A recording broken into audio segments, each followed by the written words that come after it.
చేసిన మా పటాన్చెరు నియోజకవర్గ ఇన్ఛార్జ్ ఆరుష్ అన్నకి, మా బాలరెడ్డి అన్నకి, అంజన్నకి, శ్రీనివాస్ రెడ్డి అన్నకి, రమేష్.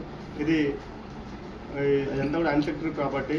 మా ముత్తాత కొమరయ్య, మా తాత పోచయ్య, మా తాత పేరు మీద ఇప్పుడు కూడా ల్యాండ్ ఉంది. 148/A ఈ 36 గుంటా ఉంది.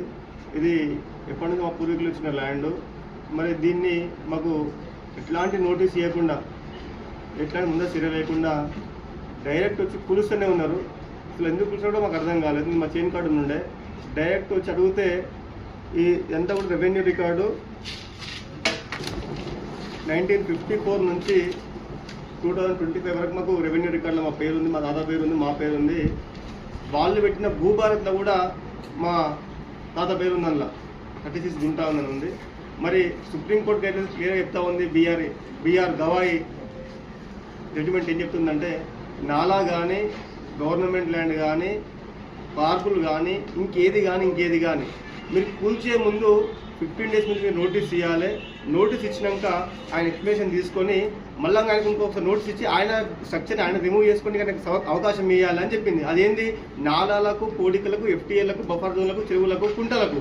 మరి నాది చెరువా, కుంటనా, బాయా, లేకుంటే అసైన్ ల్యాండా, లేకుంటే లావణ్య పట్టనా? అది పట్ట ల్యాండ్ కదా. మరి పట్ట ల్యాండ్ కూడా మరి మీరు వచ్చి కూలిస్తే మరి ఇంకా ఏముంటుంది ఈ రాష్ట్రంలో? తప్పు చేసిన ఆల్రెడీ ఆ మాట కూడా చెప్పిన, అన్న బిల్డింగ్ ఈయనే ఉంటుంది, ఒకవేళ నాది మన ఇల్లీగల్ అయితే మీరు వచ్చి మీరు రేపు కూర్చోమని చెప్పిన. కేవలం వాళ్ళు కొట్టి మళ్ళీ వెళ్ళిపోతూ ఉన్నారు. ఇది కట్టు పద్ధతి కాదు. చాలామంది పేదవాళ్ళు బాధపడుతూ ఉన్నారు. దయచేసి ఇప్పుడు నేను హైడ్రాకి చెప్తా ఉన్నా, దయచేసి మీరేమన్నా యాక్షన్ తీసుకునే ముందు కొంచెం క్రాస్ చెక్ చేసుకొని తీసుకోండి. సార్ డిమాలిష్ అయినాక అది తిరిగి రాదు అని తెలియజేస్తూ తెలియజేస్తాం. ల్యాండ్లో పట్టా ల్యాండ్లో ఉన్న పట్టా మాది.